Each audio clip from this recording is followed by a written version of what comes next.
আসসালামু আলাইকুম। Technique easy এডুকেশনের পক্ষ থেকে আপনাদের সবাইকে স্বাগতম জানাচ্ছি। প্রিয় শিক্ষার্থীরা, চলে আসলাম নতুন আরও একটা পর্ব নিয়ে। আজকের পর্বে আমরা এই প্রশ্নটার সমাধান করব। এখানে বলা হলো, প্রমাণ করো যে কোনো রেখাংশের লম্ব সমদ্বিখণ্ডকের উপরস্থিত যে কোনো বিন্দু উক্ত রেখাংশের প্রান্তবিন্দুদ্বয় হতে সমদূরবর্তী। কি প্রমাণ করতে হবে? কোনো একটা রেখাংশ, সেই রেখাংশের লম্ব সমদ্বিখণ্ডক, অর্থাৎ ওই রেখাংশকে একটা লম্ব আকার মাধ্যমে সমান দুই ভাগে ভাগ করা হবে। একটি রেখাংশ তাকে সমান দুই ভাগে ভাগ করা হবে একটা লম্ব আকার মাধ্যমে। আচ্ছা, তো যেই লম্বের মাধ্যমে আমরা রেখাংশটাকে সমান দুই ভাগে ভাগ করব, ওই লম্বটাকে আমরা বলবো লম্ব সমদ্বিখণ্ডক। লম্ব সমদ্বিখণ্ডক, এখানে বেশ কয়েকটা শব্দ একত্রিতভাবে আছে। খণ্ড করলাম, দুই টুকরা করলাম, এই যে দ্বি মানে দুই, দুই টুকরা হলো এবং দুইটা টুকরাই সমান, এবং এই যে দুইটা টুকরা হলো তারা লম্বের মাধ্যমে হলো। দেখেন একটা শব্দের মধ্যে কত কিছু ঢুকানো। আমি আবারও এখান থেকে দেখাই। এখান থেকে কী বললো? দ্বিখণ্ডক মানে দুইটা খণ্ড, তারা সমান এবং এই দুইটা খণ্ড হয়েছে লম্বর মাধ্যমে। এই জন্য যেই দাগের মাধ্যমে, যেই লম্বের মাধ্যমে সমান দুই ভাগে ভাগ হয়ে গেল, ওই লম্বটাকে বলা হয় লম্ব সমদ্বিখণ্ডক। তো কোনো একটা রেখাংশ, এই রেখাংশকে সমান দুই ভাগে ভাগ করা হবে একটা লম্বের মাধ্যমে। এই লম্বটাকে বলা হবে, যদি আমি এটা হাতে দিয়েছি তো সমান দেখা যাচ্ছে না হয়তো, তো এটাকে বলা হবে লম্ব সমদ্বিখণ্ডক। এইটার নাম হচ্ছে লম্ব সমদ্বিখণ্ডক, যে এইটা এই রেখাংশকে সমান দুই ভাগে ভাগ করেছে এবং এটা একটা লম্ব, তাহলে এটার নাম হবে লম্ব সমদ্বিখণ্ডক। লম্ব সমদ্বিখণ্ডক, এই যে সমান দুই ভাগে ভাগ হয়ে গেছে, এই পাশ আর এই পাশ সমান, কিন্তু এই অংশ আর এই অংশ সমান, সমান দুই টুকরা হয়ে গেছে এটার মাধ্যমে, তাহলে এটাকে বলা হবে লম্ব সমদ্বিখণ্ডক।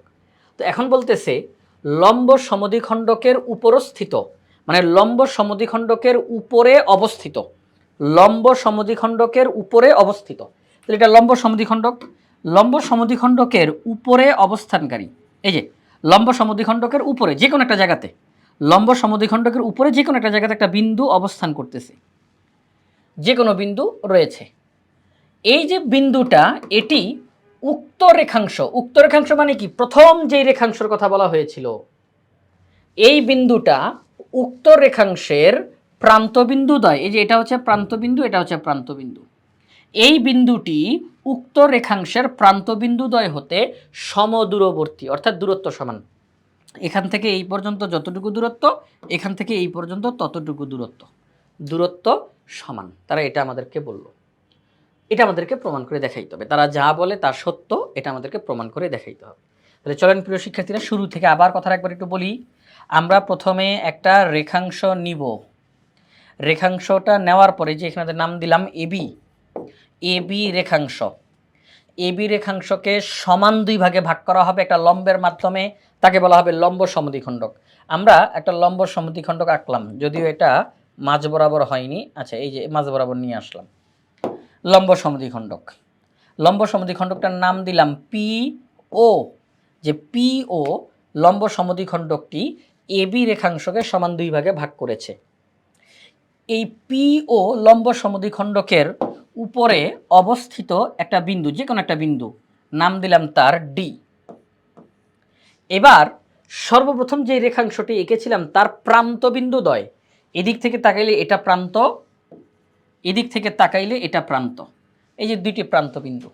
তাহলে এই যে কোনো বিন্দু হতে উক্ত রেখাংশের প্রান্তবিন্দুদ্বয়ের দূরত্ব সমান, এটার দূরত্ব, এটার দূরত্ব পরস্পর সমান।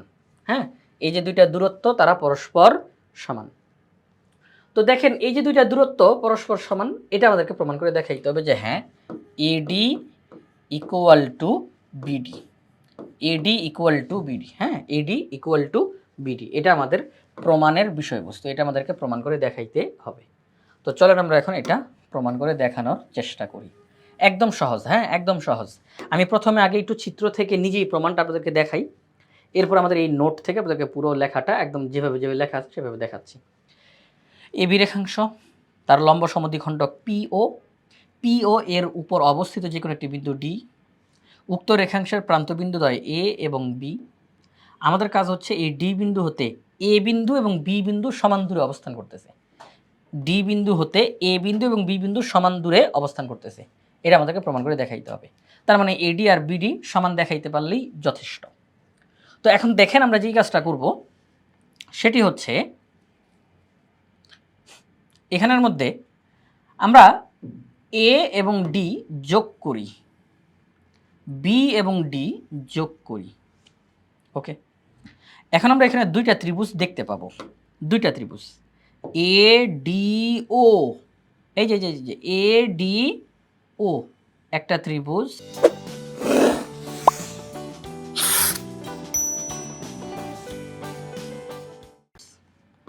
তারপর বিডিও আরেকটা ত্রিভুজ, বিডিও আরেকটা ত্রিভুজ। তাহলে দুইটা ত্রিভুজ আমরা পেলাম, ছোট ছোট দুইটা ত্রিভুজ।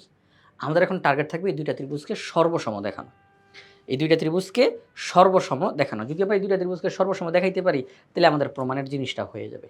তো কিভাবে করে সর্বসম দেখাইতে পারি আমরা, সেটি হলো এই দুইটা ত্রিভুজের মধ্যে যদি তুলনা করতে যাই, খেয়াল করে দেখেন, সেটি হচ্ছে এই যে ও বিন্দুটা, এটা হচ্ছে এ বির মধ্যবিন্দু। বলবেন কিভাবে করে? যেহেতু প্রশ্নেই বলে দিছে যে এ বি রেখাংশটাকে সমান দুই ভাগে ভাগ করা হয়েছে, কার মাধ্যমে? লম্ব সমদ্বিখণ্ডকের মাধ্যমে। এই লম্ব সমদ্বিখণ্ডকের এখানে ও আছে, তার মানে এই ওটা এ বির ঠিক মাঝখানে আছে, ঠিক মাঝখানে। কারণ ও যদি মাঝখানে না থাকতো তাহলে এক পাশ বড় হইতো, এক পাশ ছোট হইতো।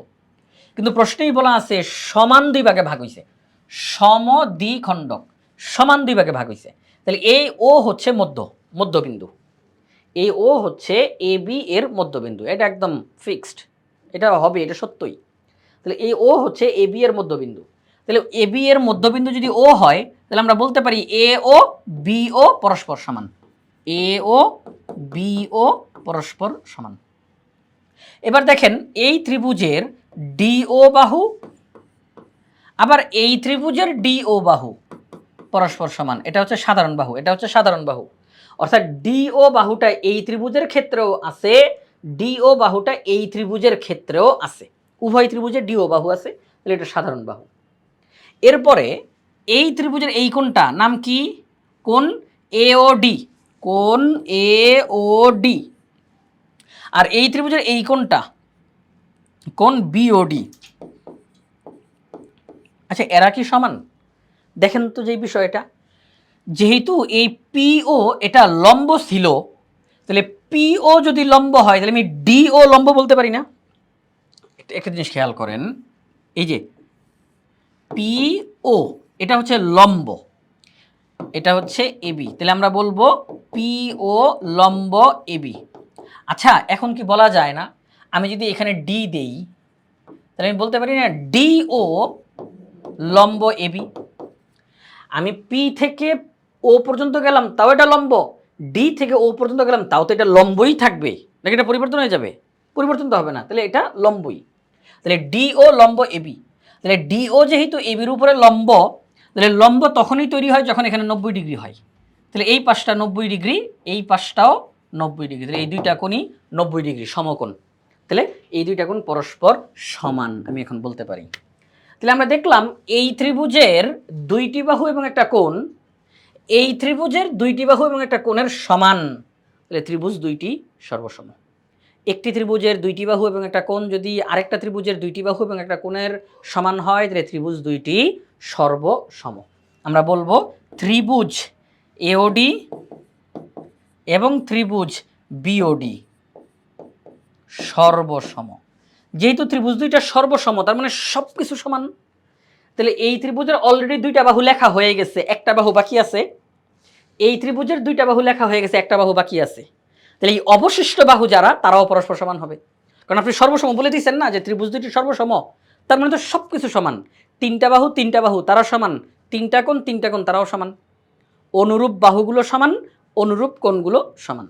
তাহলে এই ত্রিভুজের অবশিষ্ট বাহু হলো এডি, আর এই ত্রিভুজের অবশিষ্ট বাহু হলো বিডি, তাহলে তারা পরস্পর সমান। তাহলে এডি আর বিডি যেহেতু সমান, এডি এবং বিডি যেহেতু পরস্পর সমান, তাহলে দেখেন আমি তো ডি বিন্দু থেকেই এতে গিয়েছি, আমি তো ডি বিন্দু থেকেই বিতে গিয়েছি। আমি এইমাত্র দেখলাম এডি আর বিডি পরস্পর সমান, তাহলে কি আমি বলতে পারি না ডি বিন্দু থেকে এ বিন্দুর যতটুকু দূরত্ব ডি বিন্দু থেকে বি বিন্দুর ঠিক ততটুকুই দূরত্ব, অর্থাৎ সমদূরবর্তী? বলা যায় কি না?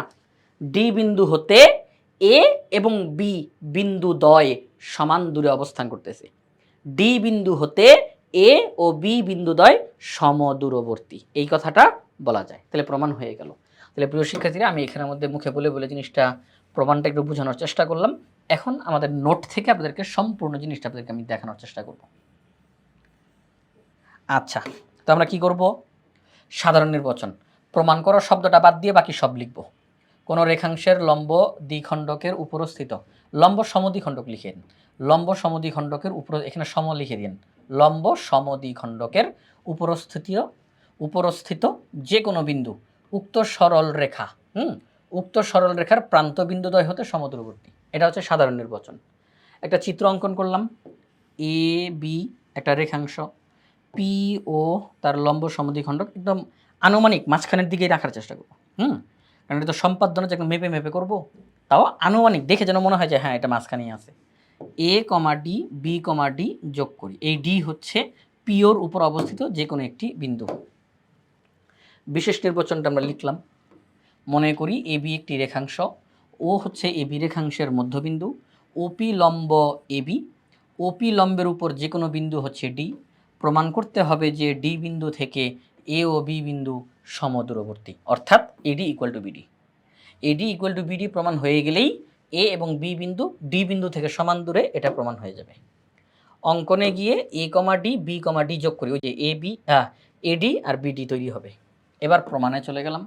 দুইটি ত্রিভুজ, দুইটি বাহু এবং একটা কোণ, দুইটি বাহু এবং একটা কোণ সমান হয়েছে, তাহলে ত্রিভুজ দুইটি সর্বসম। যেহেতু ত্রিভুজ দুইটি সর্বসম, তাহলে আমরা বলতে পারি AD equal to BD. AD আর বিডি যেহেতু সমান হয়েই গিয়েছে, তাহলে আমরা বলতে পারি এ ও বি বিন্দু ডি বিন্দু হতে সমদূরবর্তী। এটাই প্রমাণের বিষয়বস্তু ছিল, প্রমাণ হয়ে গেল।